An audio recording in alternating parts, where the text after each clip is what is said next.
as nossas regras resolvem se encontrar, né? No ano de 1999, em Paris, a Assembleia Geral das Nações Unidas elaborou o Manifesto 2000 por uma cultura de paz e não violência, visando a coleta de 100 milhões de assinaturas no mundo inteiro até a virada do milênio. O manifesto, elaborado por uma comissão de ganhadores do Prêmio Nobel da Paz, não se destinava às autoridades públicas, mas aos cidadãos comuns, partindo do pressuposto de que se o senso de responsabilidade se dá na dimensão pessoal, dessa forma, o tema da resolução de conflitos ganhou proporções planetárias, enfatizando o uso de formas alternativas, extrajudiciais, para viabilizar o entendimento entre as pessoas. Então, a mediação é um dos instrumentos mais eficazes para a resolução dos conflitos. E é isso que será trabalhado nessa aula de hoje, né? Ser um bom ouvinte, né? Isso é uma condição para ser um bom mediador, né? É importante que o mediador escute e entenda o que o outro diz, né? Não é buscar a verdade, mas é tentar compreender no discurso dos envolvidos a leitura que cada um faz do que aconteceu, né? Assim explica a Catarina Levenberg, assessora psicoeducacional e colunista de gestão escolar. Para isso, o mediador deve saber desenvolver para o outro o que compreendeu e confirmar se isso está certo. Ser capaz de estabelecer um diálogo, né? Ser capaz de conseguir criar um contexto de comunicação que facilite a expressão das pessoas envolvidas no conflito. Ele deve deixar as pessoas confortáveis para falar, sem que se sintam julgadas ou previamente apontadas como culpados, né? É ouvir o que o outro tem, que as duas partes têm para dizer, sem julgar, sem culpar, né? Apenas tentando compreender o acontecido. O mediador tem que ser sociável. Em geral, o mediador de conflitos, né, em uma escola tem facilidade de se aproximar dos membros da comunidade escolar, conquistando sua confiança, né? E isso acontece entre colegas também, entre na empresa também. Aquele que é mais sociável, que tem mais facilidade de conversar, ele vai ser um bom mediador, porque ele vai tentar ouvir, ele tem um bom relacionamento com a maioria das pessoas, então ele consegue, né?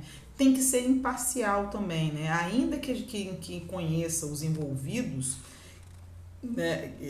Além de conhecer, apesar de conhecer os envolvidos, ser um bom aspecto, isso não pode interferir na imparcialidade. Quer dizer, eu gosto mais de um, então eu vou dar razão a um do que ao outro. Não.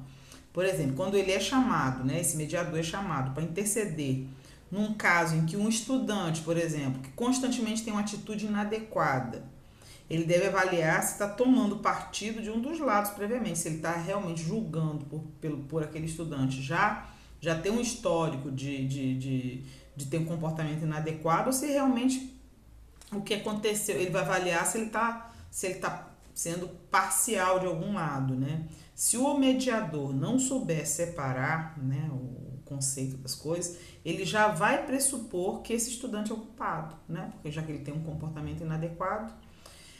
Ter cuidado com as palavras é outro critério que o mediador tem que ter, né? As palavras que um profissional usa para mediar um conflito também são importantes. Segundo a pedagoga Adriana Ramos, coordenadora do Grupo de Pesquisa em Educação Moral da Universidade Estadual Paulista Júlio de Mesquita Filho, a Unesp, e da Universidade Estadual de Campinas, a Unicamp, a linguagem descritiva, expondo todos os fatos, sem juízo de valor, favorece que os envolvidos percebam o que está acontecendo e não julguem a personalidade do outro. O mediador também tem que ter uma postura educativa. O mediador não deve adotar a postura de que resolverá o conflito. O papel dele é ajudar os estudantes a compreenderem como eles podem resolver a situação por conta própria. A escola tem que investir em um projeto educacional que preveja que os estudantes, ao longo da escolaridade, sejam capazes de socializar e mediar os próprios conflitos. Trabalhar com paradigma de responsabilização. O mediador deve mudar seu paradigma de punição dos envolvidos para o de responsabilização.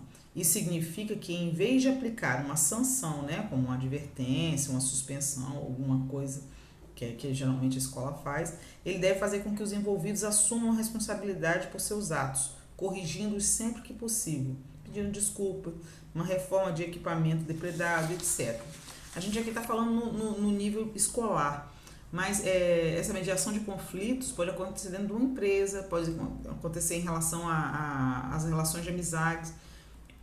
Se você desenvolve essa capacidade de mediar conflitos, você vai ter facilidade de aplacar os ânimos, de trazer o diálogo de volta, né?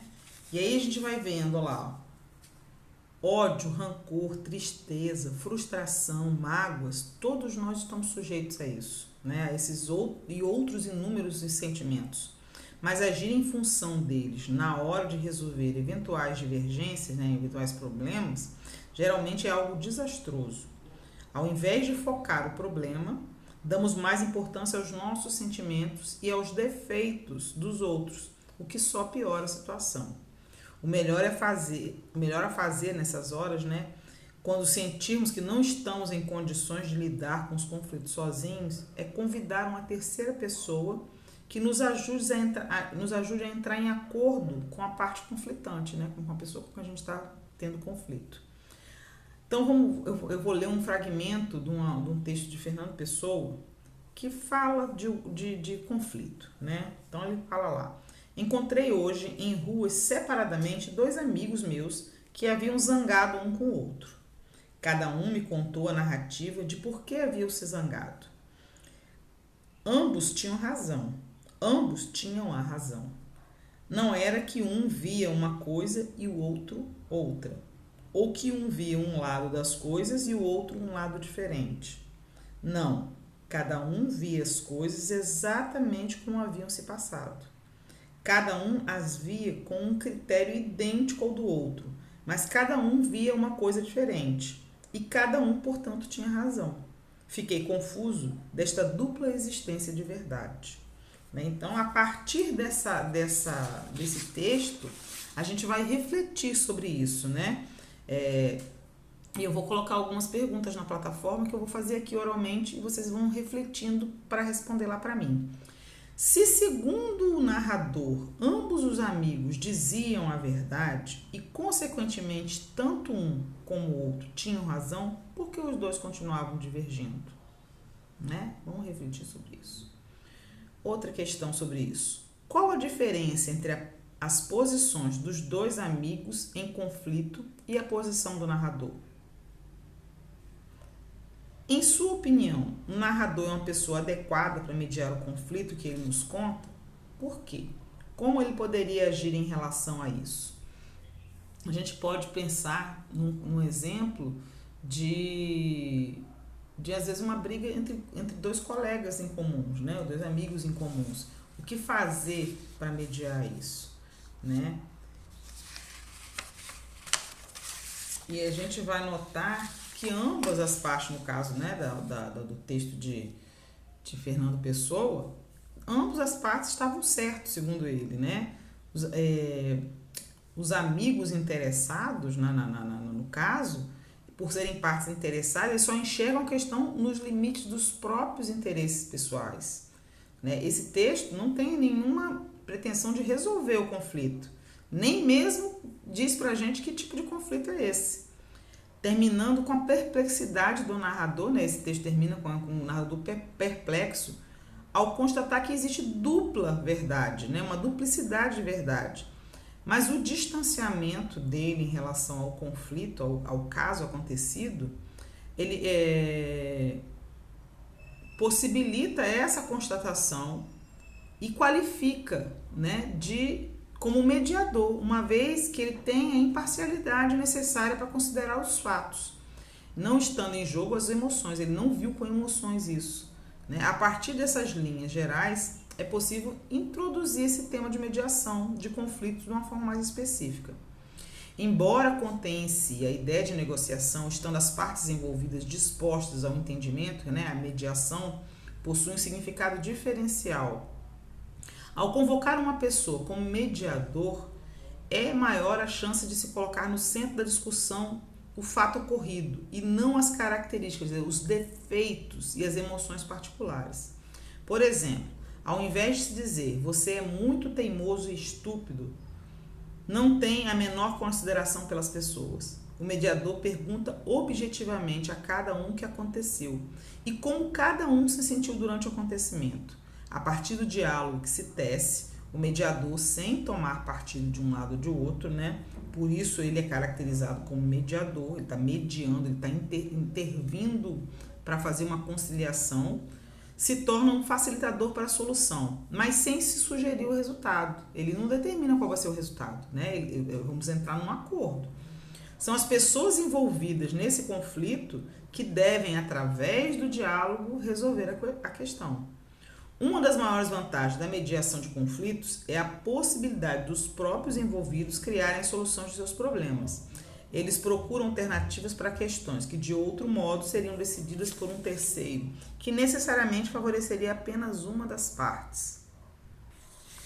Aí, depois dessas 3 perguntas, né, que a gente fez logo após a leitura do texto, vocês têm que pensar em si mesmos, né? Se vocês podem contribuir para a solução de conflitos. Se vocês estivessem numa situação, né, que Fernando Pessoa coloca ali como mediador para resolver o conflito entre 2 pessoas, você acha que você conseguiria mobilizar em si mesmos os recursos para se dispor a essa situação, a mediar um conflito entre 2 pessoas? Você tem que pensar também, refletir ao se ver numa situação dessa, né, de conflito. Você está no meio de um conflito entre 2 pessoas que você conhece. E você age de modo, você procura soluções pacíficas, né, e de diálogo para conversar, para poder se entender. Qual a natureza dos recursos que você procura mobilizar imediatamente quando você é uma das partes conflitantes, né, quando você tem questionamento? Essa questão pode ser interessante para identificar se você percebe os recursos que você tem à disposição irão poder ajudá-lo a solucionar essas ocorrências conflituosas nos espaços que você convive, né? No escolar, no familiar, na sua profissão, na empresa que você for trabalhar. Um bom ponto de partida, né, para você analisar isso, para tratar essa questão além do ambiente que você está, além do lar, da sala de aula ou do ambiente da empresa, é você refletir sobre quais instâncias possíveis, né, para o acolhimento disso no ambiente que você está. Né? Por exemplo, você vai mediar um conflito entre seus irmãos, né? Você tem, digamos que você tem 2 irmãos ou 2 primos e é um conflito entre eles. Você vai intermediar sem querer favorecer a um ou outro. Você vai ouvir o fato dos 2 e tentar fazê-los, na realidade o mediador ele faz isso, ele faz ambas as partes conversarem para poder se entender, porque quando os sentimentos entram na situação, fica difícil a pessoa que está envolvida tentar resolver. Às vezes ele precisa de uma terceira pessoa que vai ser esse mediador, né? E você vai refletir, você tem o que precisa ser, ou você tem capacidade de desenvolver o que precisa se ter para ser um mediador, né? E agora, que você já sabe um pouquinho, né, do que é necessário sobre mediação de conflito, vamos pensar, né, vamos refletir sobre você mesmo nessa situação e responda as perguntas a seguir. Você sente em si mesmo qualidades que podem contribuir para a mediação de divergências entre pessoas da sua convivência? Quais seriam essas qualidades? O que você acha que um mediador precisa ter? A gente já viu no próprio texto, né, antes do texto, que a imparcialidade é uma, né? É o proteger os seus sentimentos, não envolver seus sentimentos no conflito em si. E quando uma das partes em conflito é você, quando você é uma dessas partes em conflito, como que você procura resolver no primeiro momento, né? O que você faz? Você pensa com cabeça quente ou você tenta analisar a situação separando os seus sentimentos, né, pessoais em relação àquilo? Se isso falhar, né, o que você faz? Se você conseguir separar seus sentimentos do fato ocorrido e você não conseguir, o que você faz então? Né? Na ocorrência de um conflito entre você, por exemplo, e um colega da escola, a quem você recorreria, se fosse o caso, para fazer a mediação entre vocês? Qual pessoa você escolheria? Uma pessoa que teria essa capacidade de mediar, né? E por que essa pessoa? Né? Reflitam sobre isso. Até a próxima. Beijos.